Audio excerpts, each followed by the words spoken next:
to another on-base baseball video. My name is Brian Hafferkamp, and I am the creator, the designer of on-base baseball. And now that the 1998 set is out, I've turned my focus to a little bit of a different project, but still within the on-base universe. And for a long time, I wanted to see if I could translate on-base into some sort of online space. I have the online dice roller, which is a helpful component to be able to just roll the games. But in the end, you still have cards and things like that. But this is my attempt here at sort of translating the game to a web-based digital space. So we have our cards here, you can see, and sort of flip through the cards. When you get to the very last one, which is Harold Baines, it flips back to Palmeiro, who's the first one. I just have these listed sort of as the most prominent at their positions. You have your number one starters for each team. So in order to, actually this will be your lineup 1 through 9. So in order to create your lineup, you would just grab and sort of drag and drop guys into the correct position, where you would want them to be.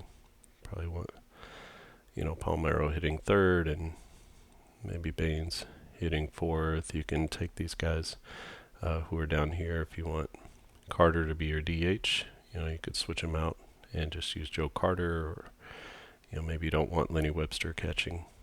And then you have your lineup set, and then you build your lineup, and it builds your deck of cards. So now you can see it follows the order over here, and you have all of the values necessary in order to play. You have your batting runs, your defense, your speed, and then you could do that for both teams. If let's say you wanted to start Scott Erickson, you could just put him up there just as a placeholder. There's once the pitcher is into the game, in this new system, he doesn't have any, there's no outcomes on the card, so there's no need to actually have the card showing per se. So when you click on these names, it actually brings up their card, and you could see, which column to put them in. You can do that for any of these guys if you're looking to bring someone in later in the game. You can do that any of your starters here, any guys off the bench. You can see all of their cards. Same thing over here.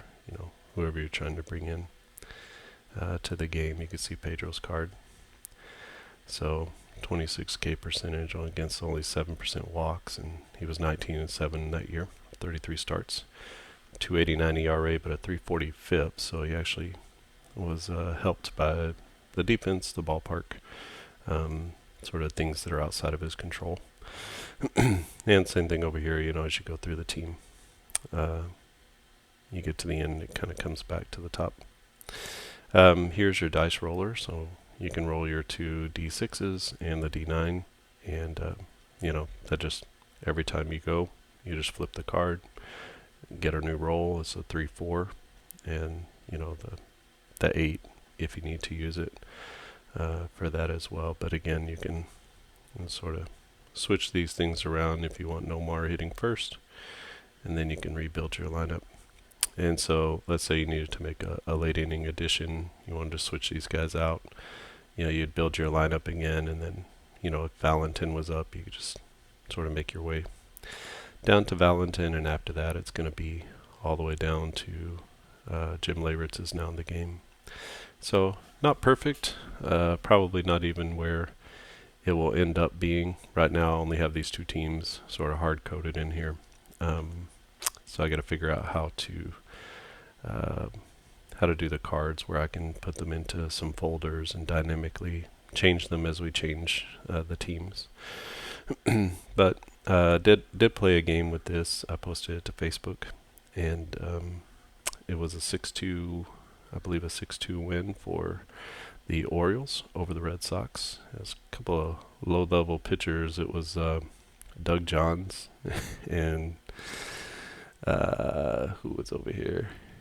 Doug Johns against Derrick Lowe, and Lowe had a good year that year, but he was mostly in a relief type role. So he started a few games, but mostly he was in a relief type role. So that was a start for him. So it was a little a little shaky, a little rough. Tom Gordon was electric, 46 saves. He had 42 in a row at one point that year. So he actually made that successful transition to the closer role, which is pretty cool to see. So this is, just using the 98 cards, but eventually it wouldn't matter which cards as far as on base is concerned. You could put any of the cards in here and they should be able to work. So just a little project I'm working on, something I've wanted to do for a while, and a long time actually, just to be able to save space. So now I have this on the desktop, and then I have the game engine chart and whatever I'm using to keep score. So that's really the only setup that I had. So that's pretty cool. All right, if you have any questions or comments, please leave them in the comment section below. This will be a project I continue to work on as we go forward. And any suggestions are, I'm grateful for those as well. So you can leave those down in the comment section too. Don't forget to like and subscribe to the channel. If you haven't already, then you'll get notifications whenever I post new videos. Sometimes it's gameplay videos, sometimes update type videos like this. Just to let you know, the 1998 season is available for purchase. So if you haven't seen that or have that on the forums, you can go to the link I put in the description and you can purchase the whole season, 1998. And maybe I'll do a video later about why 1998 for me. But I'm really excited about sort of going back to the future with the cards. These are similar to how they were originally. And so, really leveraging the game engine chart a lot more than we have in the past. All right. Thanks for watching, and I'll see you again next time.